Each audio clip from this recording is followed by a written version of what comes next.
இடம்பொருள் நேயர்களுக்கு வணக்கம். ஸோ இன்றைக்கி பார்த்தீங்க அப்படின்னா இப்போ பாக்யலட்சுமி சீரியலை பொறுத்த வரைக்கும் பாக்கியா இப்போ அதிரடியான அடுத்தடுத்த கட்ட வேலைகளில் இறங்க ஆரம்பிக்கணும். ஏன்னா இப்போ அவங்களுடைய பிஸ்னஸ் இப்போ ரொம்ப படுத்த மெனிக்கு போயாச்சு. அவங்க எல்லாத்தையும் க்ளோஸ் பண்ணிட்டாங்க. இதுக்கு முன்னாடி அவங்களுக்கு மசாலா பிஸ்னஸ் இருந்துச்சு. அந்த மெஷினே விற்றுட்டாங்க. திருப்பி அந்த மெஷின்லாம் வாங்கலை.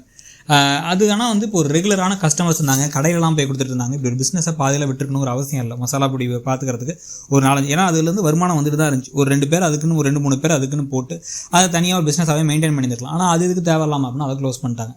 டெலிவரி பண்ணிருந்தாங்களோ அதையும் க்ளோஸ் பண்ணியாச்சு. இப்போ அவங்களுடைய இத்தனை வருஷ உழைப்பும் சேர்ந்து இப்போ எங்கே போய் உட்காந்துருக்கு அப்படின்னு பார்த்தீங்கன்னா ஈஸ்வரி ரெஸ்டாரண்ட் அப்படிங்கிற ஒரே ஒரு இடத்துல தான் உட்காந்துருக்கு. அப்போ அதுக்கான எல்லா வேலைகளும் அவங்க செய்ய வேண்டியது இருக்குது. ஏன்னா நஷ்டத்தில் போய் ரொம்ப நாள்லாம் திருப்பி சம்பளத்தை கையிலேருந்து கொடுக்குற அளவுக்கு அவங்கள்ட்ட கையில் காசுலாம் அவ்வளோ பெருசாக கிடையாது.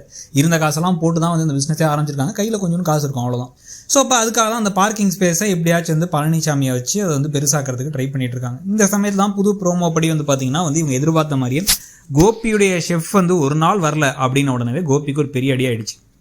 கோபி எந்த அளவுக்கு மட்டமாக ஒரு பிஸ்னஸை மேனேஜ் பண்ணுறாரு. இத்தனை வருஷம் MBA முடிச்சு கம்பெனியை மேனேஜ் பண்ணி அப்படின்னா நம்ம காலையிலே சொன்ன மாதிரி ஒரு பேக்கப்பே கிடையாது.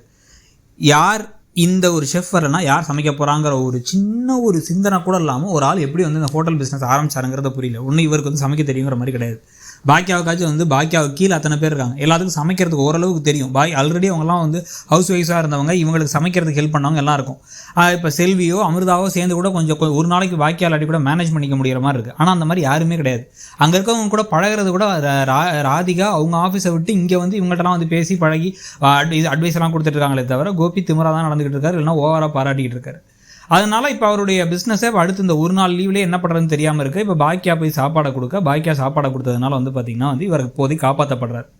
இப்போ இந்த சமயத்தில் இது வரைக்கும் ஷெஃப் செஞ்சு கொடுத்த சாப்பாடு எல்லா இடத்துக்கும் போயிருக்கு. இந்த ஒரு நாளோட சாப்பாடு மட்டும் வித்தியாசமான டேஸ்ட்டாக ரொம்ப நல்லா இருக்கு. எங்கேருந்து வந்துச்சு? இந்த டேஸ்ட் தான் எங்களுக்கு வேணும், இதே டேஸ்ட்டில் கொடுங்க அப்படின்னு மட்டும் கிளைண்ட்ஸ் கேட்குற மாதிரி இருந்துச்சுன்னா பயங்கரமாக இருக்கும். அதுலேயும் முக்கியமாக ராதிகாவோட ஆஃபீஸில் இருக்கக்கூடிய ஓனர் கோடீஸ்வரன் நேரம் திருப்பி வந்திருக்கணும். இவங்க என்ன தான் சப்பக்கட்டு கட்டி பாக்கியா இல்லை, அதுக்கு பதிலாக வேறு ஆள் போட்டோம், இப்போ நம்ம க்ளவுட் கிச்சன்லேருந்து வருதுன்னு சொல்லியிருந்தாலும் இந்த டேஸ்ட்டான சாப்பாடை யார் கொடுத்ததுன்னு தெரிய வரும்பொழுது அது பாக்கியா தான் கொடுத்தாங்கன்னு லைட்டாக ஒரு ஐடியா கிடச்சா கூட அதை வச்சு பாக்கியாவுக்கு ஒரு ஆஃபர் கிடச்சா கூட பாக்கியா அதை உடனடியாக ஏற்றுக்கணும்.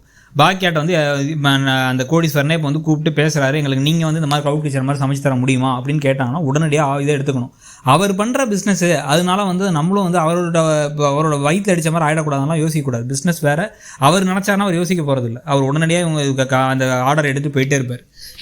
இவங்களுடைய வாழ்வாதாரத்தை இவங்க நம்பியிருக்கவங்களை காப்பாற்றுறதுக்காக. அது மட்டும் இல்லாமல் இப்போ 2 பேருக்கும் ஒரே வீட்டுக்கு தான் வரப்போகுது காசுங்கிற மாதிரிலாம் கிடையாது. அவருக்கு சம்பாதிக்கிற காசுலாம் அவருக்கும் ராதிகாவுக்கும் மட்டும்தான். இந்த வீட்டுக்கு கூட ஒரு 10 பைசா கொடுக்கறது இல்லை. அதனால் இப்போ பாக்கியா அதிரடியாக ஏதாச்சும் திட்டங்கள்லாம் போட்டு அவருக்கு வர இருக்க ஆர்டர் அவருக்கு வந்த ஆர்டர்களை இவங்களுக்கு எடுத்துக்கிறது மட்டும் இல்லாமல் அவங்களுடைய ஹோட்டல் பிஸ்னஸையும் டெவலப் பண்ணி கொஞ்சம் கொஞ்சமாக கோபி இவங்கள்ட்ட கெஞ்சுற அளவுக்கு ஒரு நிலைமை கொண்டு தான் கரெக்டாக இருக்கும். திருப்பி பேசின திமிரு பேச்சுக்கெல்லாம் சேர்த்து வச்சு உங்களுக்கு என்ன தோணுதுங்கிறத சொல்லுங்கள். தேங்க்யூ. இடம்பொருள் நேயர்களுக்கு வணக்கம்.